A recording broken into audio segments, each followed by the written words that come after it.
Oh,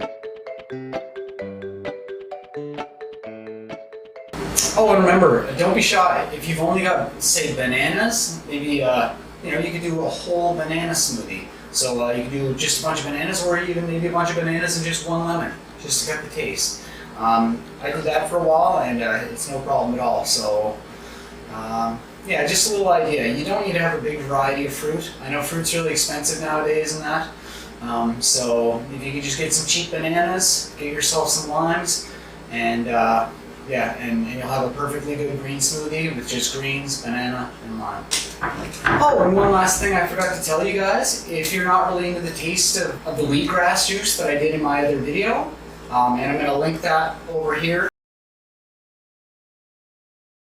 If you don't like the taste of the wheatgrass, you can substitute that water there for the wheatgrass juice that I showed you guys how to make in the other video.